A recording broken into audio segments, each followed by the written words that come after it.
All right, get the show started here in just a minute, guys.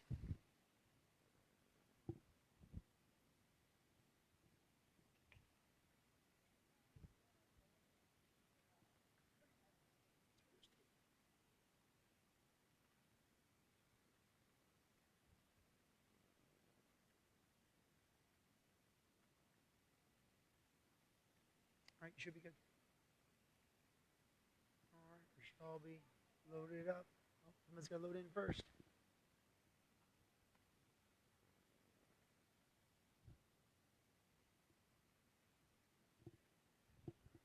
All right.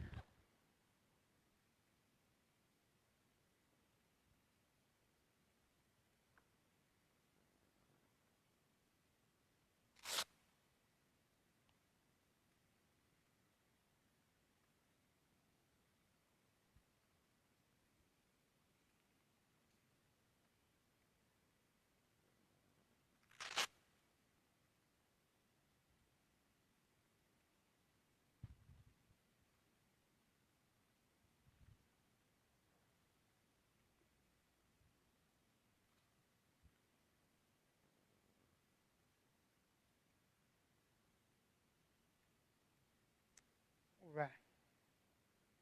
We're good. We're good. We can start then. You ready to rock and roll for the day? Whew. Hey, Kara. Kara's in. I see Kara here. It says you're watching. You're checking for sound. All right. Let's get after it. Let's do this today. We're on week 2, day 2. So now we're on our second portion of our class run for you guys this week. And hopefully you get a chance to look at it and see we are back on main floor. Oh, man. I got to tell you, I enjoyed that little room at first. Just kind of had that limited space to work. But, man, the walls were closing in. So I'm very glad to be back out here, ready to rock and roll today. With week 2, again, we're working on our defensive front kick, developing our hook punch mechanic. We're also going to be working on our high clinch work and our side control work. So I gave you the high clinch and the underhook work on Monday. Tonight we're going to give you guys the overhook work and the wrist control, just to get a chance to break those down mechanically for you. We'll also go back and revisit the lapel grab for you to make sure that you get that mechanic down as well. So those are our big looks for the day. Let's get after it. Come together and get loose. Good neck rolls first, getting loose. Your day went well, dear. And shoulders back. Actual work. Who does that now? And forward circles. And cross the body. Fantastic. Now, here we go. Hands on the hips. Good hip rolls. Roll those hips out. Excellent. Other direction. Good hip rolls. And hands come down to your knees. Good knee rolls. It feels very different being back on the main floor. It's got a different squish to it. Yeah. Other direction. And good ankle roll. And switch.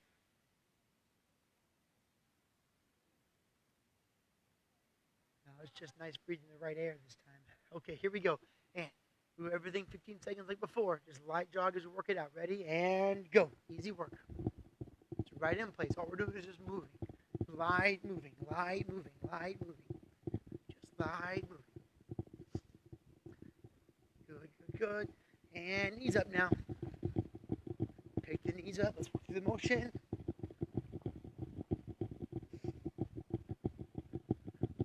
Woo! And butt kicks.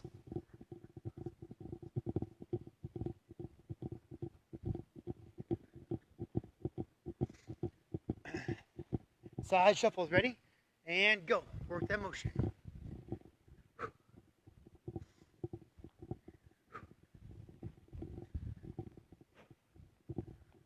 Back to your jog.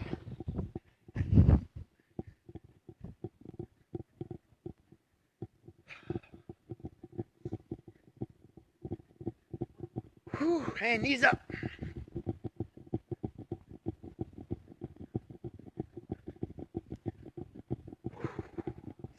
Come on. And butt kicks.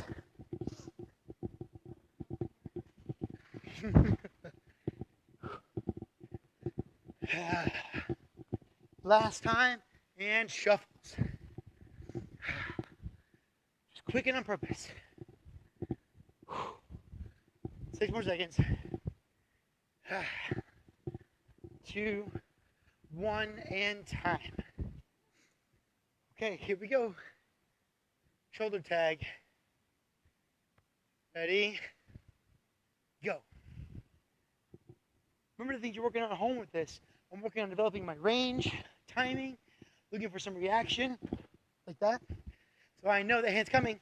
I can put my hand instead in. Oh, yeah, it's totally you. Time. Knee tags, ready? And same idea, and go.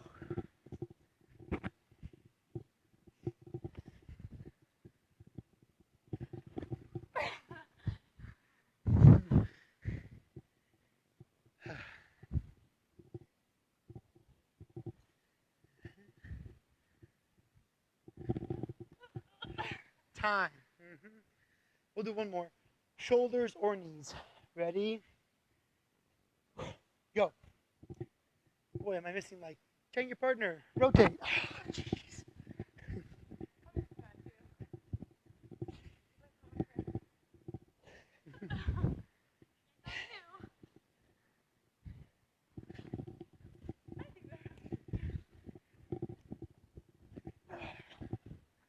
Yikes, time. Okay.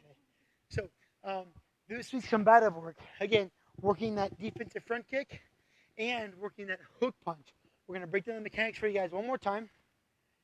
And the idea behind the defensive front kick is it is a back foot kick, same as the groin kick as before. But now I want that knee to pick up and the bottom foot to make contact.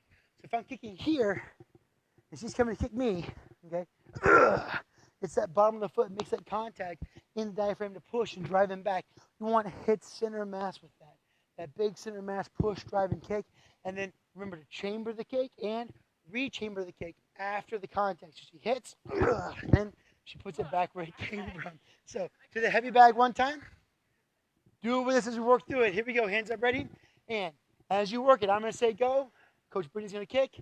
You guys are going to work it at home on go. Hands up, ready? Chin down, and go. 1. Hands up, and go. Good, and go. Good, and switch. And go. Now's your payback time. Go. And go. Good. Switch again. Let's go again. Ready? Hands up, and go. Good. Keep chin down. Hands up, go. Good, and go. Good, and switch. And again, go. And go. And go. Brilliant. Nice job. That hurt good. It's good content. You get hurt good. So the next combative to work on is that mid-range upper body combative called the hook punch. The hook punch is that first circular combative strike, but you're still following your 4 R's, your reach, rotation, retraction, and your reset. When I break down the hook punch with anybody else, I typically break it down to 3 different 90s. So I want you to think 3 90s when it comes to the hook punch development. The first 90 that's going to happen is I'm going to take my elbow and make it 90 degrees. I don't want to overextend past 90. I don't want to be inside 90.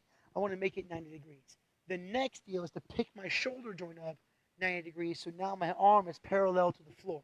The last section of this is to rotate the body by the same side foot, point the toes in direction, and physically rotate the hip and toes 90 degrees as well, and then reset back. I don't break past 90 on any of these.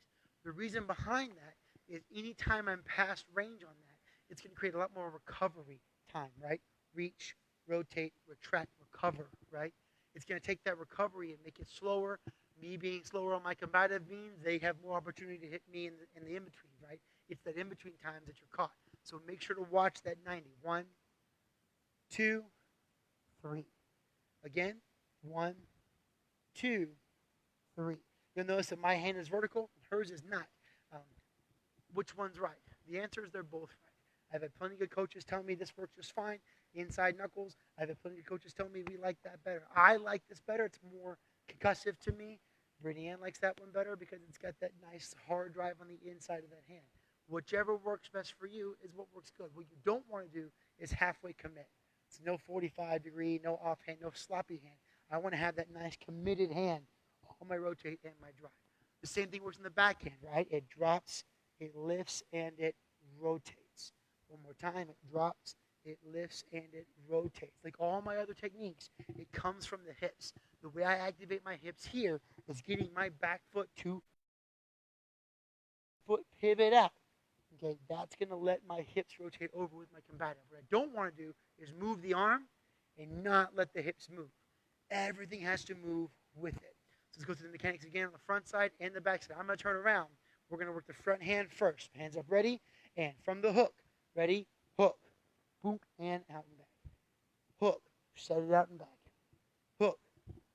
Other side, ready, hook. Good, hook, and hook. Other side one more time, hook. Good, hook. Good, hook. See that front foot move, hook. Hook. Hook. All right, let's come to the bag again. Just working the mechanic and the idea. So hands up, ready. Now we're working on the heavy bag. Remember, we're not going to hit it to the side and overreach it.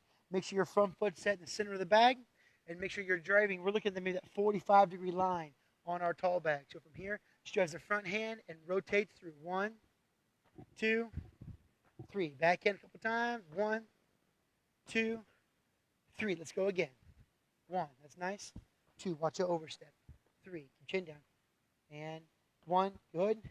2. Good. And 3. All right. You're doing great. That's pretty good. I'm pretty happy with it. All right. Time for the fun part. Now, keep up with one of us. Pick which one you want to work with. We're going to go through our fatigue drill now. Your fatigue drill simulates energy depletion you feel in an actual confrontation.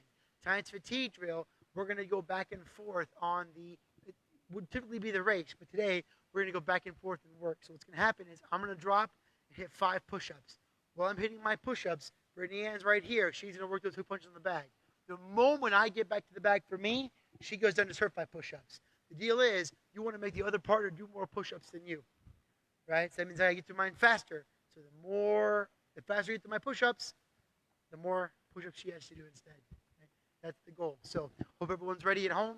Find a space for yourself. Pick somebody to stay with. We're just going to fight each other, okay? Life will be good. Here we go. On your mark. Set. Go. 1, 2, 3, 4, 5. I'm up. 1,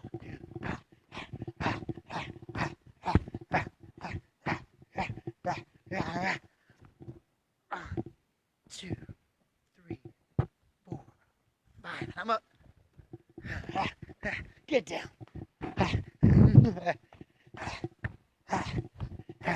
Let those toes rotate. Drive the body from there.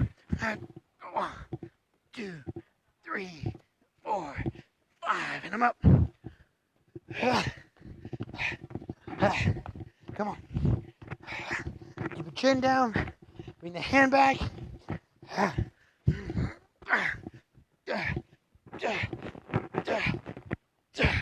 And I'm up. Whew. We still got time. Come on. Come on. Time. Nice. That's a good job. Okay, water down. We'll be right back.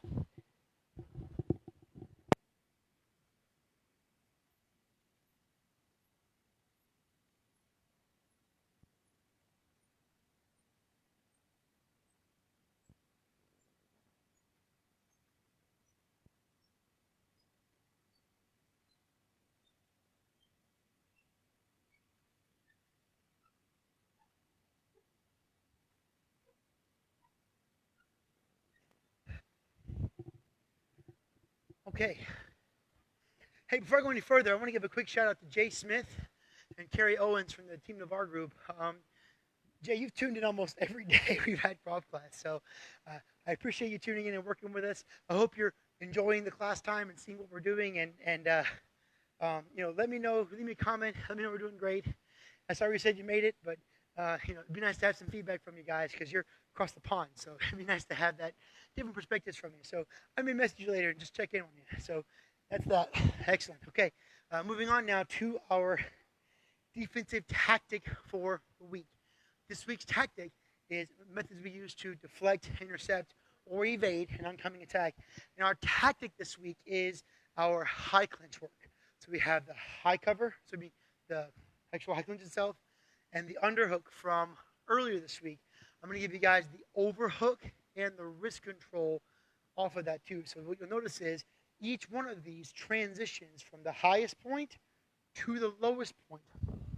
My goals with this drill are to be able to make any of these transitions without having to disconnect unless I choose to.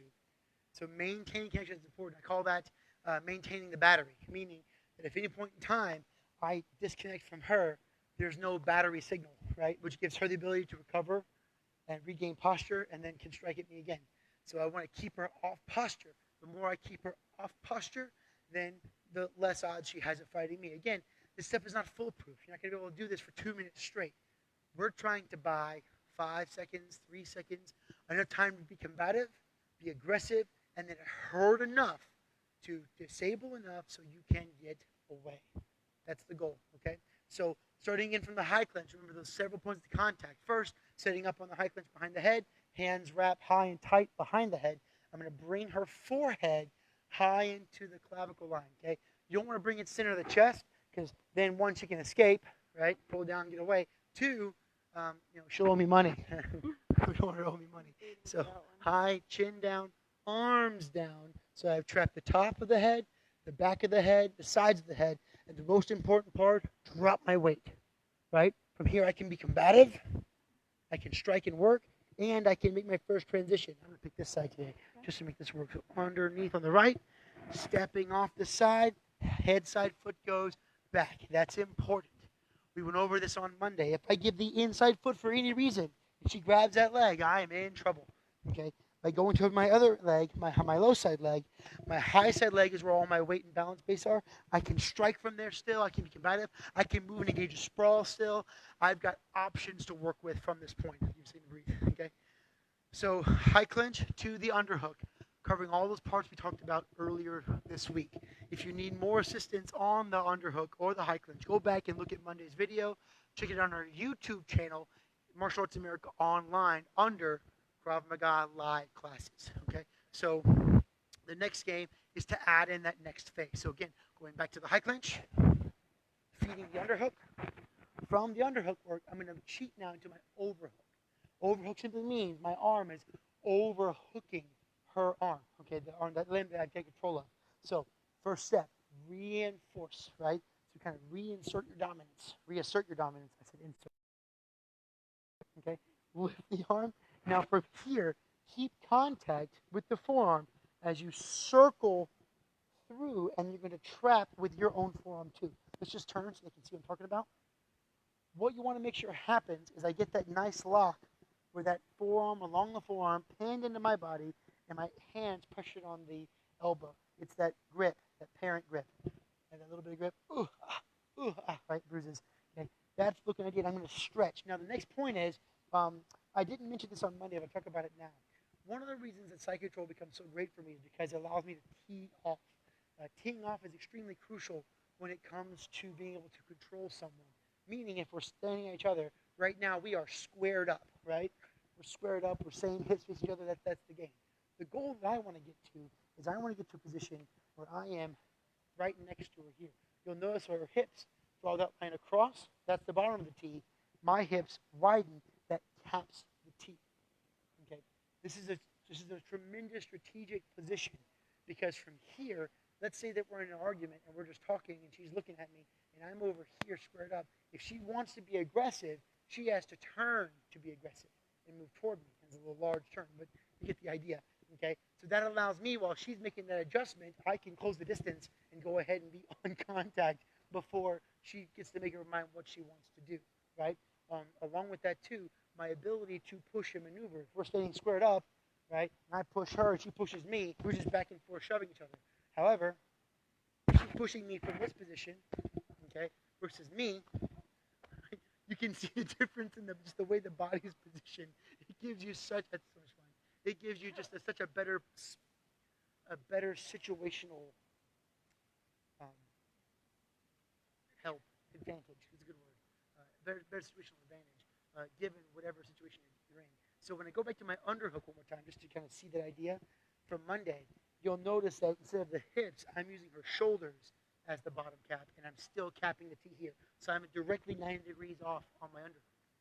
I tell you that because the transition to overhook, reassert dominance, lift the arm, maintain contact, and wrap the body.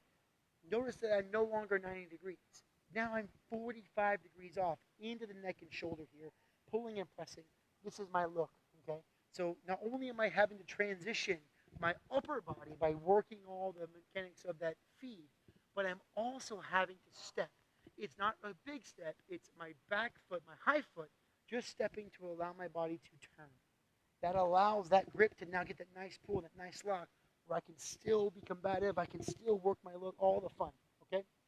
The last point of contact to make here, the last control, is going to be our wrist control. I'm turning you again. So from the wrist control, what's going to happen is I'm 45 degrees. I'm going to physically move back my hand to the wrist. So I'm grabbing, okay? But be careful when I say grab. You don't want to grab it and have it away from the body, okay? Unless you've got those big honking arms and forearms, right? She can easily rip out of that, and I don't have anything to go with, okay? So instead of grabbing freely, not only am I going to grab the wrist, but I'm going to pin it hard into my hip. And on top of pinning it into the hip, I'm going to break at my waist. Still keeping my posture, but what I want is I want to pinch my hip over it. If you're like me and you're a little extra gifted in the mid-range, right, then that allows that nice, as a dad bod, right, that nice trap that's created. So now I've got not just my shoulder and my forearm being strained, but I get to use my chest and my back to keep that arm tight. So from the overhook, move to the wrist and transition to the front. Pin that in. So now she goes to pull away and wrestle. It's a bit of a different story. I get a little more strength that way. The last part of the puzzle is what to do with the head, because I've now adjusted myself to pretty much squared up again. But I am squared up in a different ball game, because now I'm squared up and watch her chin roll. Oh, it's a bad day for her. Okay, it's a lot of pressure. So I'm here now, really driving the back of the head, that chin closing down against the chest, cutting off the airway. This is the play here instead. She tries to fight and move from here. It's a very different game. Okay, and I can still be combative. Bonk. Okay, I can still hurt. I can disengage. All kinds of fun ways to create that fun. Disengaging down at an angle here, right? It's a lot of stretching. You look taller. Okay. The idea there is to shove away low enough where she has to find all that balance while she's trying to recover. Or if you're like me, I'm not the most flexible guy, I get shoved in hard enough, I'm just going to spring out and sprawl on the ground, on my back, because I got thrown out. All of that recovery time buys you so much time to escape. Now, let's talk about the why real quick. Why would it be important to be able to transition from high clinch to underhook to overhook to wrist control? Here are a couple examples that may be effective for you. One, he may have, or he or she may have deployed a weapon, a knife or something pokey, right, to stab me with from her free hand. So I isolated one hand, and now because I'm close enough in range, she draws that weapon, and I'm getting stuck. I'm in trouble. Okay, I don't want to be there very long. So the ability to work from that underhook where I'm hit into the overhook and the wrist control, this changes the game just enough to buy me time to escape. What I don't want to be at is in a bad tactical situation where she's stabbing me, and I go, oh, and I stop here, right? She's stabbed. That's right. She stabbed me. And so because she stabbed me, I know her intentions are to continue to stab me. So disengaging still within range where she still can gain control quicker, that's a bad place to be. That's one example of why it may be a good idea to work that. Now, your homework to do is to go through and work that transition for you. So again, from the high clinch, feeding the underhook, that's a 90-degree off. Okay, from the underhook, reassert, move into the overhook, 45 degrees off, pin and trap to the head, and disengage. Being able to work that flow and still maintain connection is so crucial in our work. Okay, that's everything for that. Now we're going to just go through the next page real quick, guys. Let's talk about your. I had it somewhere. Is it right here? Did I write on it? Over here. Excuse me. Thanks, guys. Sorry. Let's talk about your assault timeline real quick and get everybody on one page. Now, move a little closer to you. I'm going to make sure we can get a good view of that. You can come much closer. Perfect. So the assault timeline is a 4-stage timeline that addresses all of the different facets that you'll go through during conflict. First one is a pre-conflict state. In a pre-conflict state, we prevent vulnerability and accessibility through the use of barriers and being aware. So, quick question, and not to make you paranoid, but did you lock your doors today? Did you lock them last night? Did you lock your vehicle? If you answered any of those three questions, then you are living in a pre-conflict state. It doesn't mean that I'm paranoid and everybody's out to get me. It just means I am prepared should it go bad. Because I don't want to be as caught when it goes bad and I'm not prepared. Okay? So being able to prevent that goes a long way. The next part is a pre-contact. Because I'm aware of my surroundings and because I prevent major contacts that are going to lead to me being, exposed, then if I'm in a situation now that's not quite right, I can now pick up and assume a challenge. So I get a chance to early identify the threat. Okay? In that case, I have two options. One, I can choose to create space, or two, I can choose to preemptive strike. Statistically, the person who strikes first, or the person who initiates the ambush, okay, or the counter ambush, we'll talk about that later, okay, they tend to be the winner. It's the last ambusher that wins. So your job would then be to, if someone's coming toward me, or if I have to make some kind of assault, to be able to make it a surprise assault, do what's necessary, and then get away. Okay? I think Bobby Hill, that's my purse. That's awful. I love that joke. It's a king of the hill. Yeah. He took a women's self-defense class, and he goes, that's my purse, and kicks the guy in the groin. He's a 12-year-old boy. Yeah, it's fantastic. Contact. Address the immediate danger. Violently counterattack, and then evacuate the danger zone. The last part of this is also just as crucial. The moment you're free, you are going to be so hopped up on all kinds of Mountain Dew and fun things in your body, right? All the adrenaline pumping, all the cortisol pumped in, and so you are going to be up. What is up must calm down. You are going to go into shock. So I've got some things that have to happen first. One, I'm going to field check for injuries. Am I bleeding? Am I broken? Have I been stabbed? Have I been shot? Okay. Do I have any soft spots on my head? Do I have any soft spots in my ribs? Anything that could be a concern immediately that may need immediate attention. The next thing is to report to the proper authorities. You got to call the police. It's important for multiple reasons. I won't get into it online. We'll talk about that in class. It's a little more private. However, don't just report to the police. Report to the police from a hospital. Go to a hospital. I would even recommend right now you go to a hospital if you were attacked. That says a lot. Okay. Last, deal with all residual effects of stress by resting. You've earned a beer in a ball game as soon as they reopen the ballparks. Any questions? Excellent. Okay, so the last part of the night then real quick, we just got to blaze through it, guys. I got 2 minutes. I'm so sorry. So as we go through it again, it's just that contact position. So she's going to come in and grab the lapel, grabs the shirt. From the shirt grab, my first response is hands on and trap. I need to trap the hands because she could be shaking me or she could rear back and make that her issue, right? I don't want that challenge. So hands on, she goes to pull back. That's fine, I can follow her. I'm a Superman pull. Break it away, free. Move to the ears. Contact to the ear. If you have the option, there's a headbutt there too, but only if you have the option. Okay? Find that head control high. Now, I'm right-handed. I like my right hand better, but I've got to make space. I'm going to elbow to leave, but I can't elbow from here. It's a very awkward, close-range feel. So I'm going to create space as I disengage. I'm going to take my right thumb. I'm going to find her eye from the tear duct out. It gets behind and gouges the eye, and it pops out, and it dangles, and you lick it, and it's great. Okay? Okay, so one more time. Hands on. Ears. Control. Thumb to the front. Wrap the head. Maximize your chest control. Step off with the inside foot, and that allows your hips to open. See what happened there?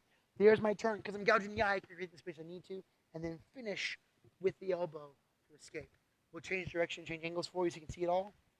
Hands on. 1, 2, 3, 4, 5. So important that we step off to allow that hip to rotate over. Okay, one more time, different direction. We'll go left side this time just to mix it up. Hands on. 1, 2, 3. Thumb in the eye. Step off that other foot. Same idea. And then there's my elbow to finish. And we'll change one more time for you guys tonight. We got to wrap it up. Hands on. Okay. Ears. Control. Left thumb in the eye. Step off with the right foot. Create that space. Gouge that eye over. And then finish with the front side of the elbow as you wrap up. Guys, thanks for tuning in for your week 2, day 2 We'll pick it back up on Monday for week 3 for you guys. We're getting close to the end of this. I feel it. I feel it. We'll wrap up through April, I think is the idea. Keep tuning in. Also tune in tomorrow night for your level 2 class. We're doing the handgun defenses from the back tomorrow. Same as Tuesday. Just working the hostage work also. That's big. Yep, please do your hashtag water bottle challenges. To all my Krav guys doing it in the group. You're posting it in the private group. That's great. Post it on the Facebook page, any Facebook page, and just do the hashtag. Hashtag MAA Water Bottle Challenge. And most important, go look at mine. I just posted ours to the team page. I love it. You did a great job with it. Yep, I'm pretty happy with it. So it took a long time this morning. Guys, you did great today. I appreciate you all so much. We'll wrap up. Come together. And good night, guys. Thank you very much.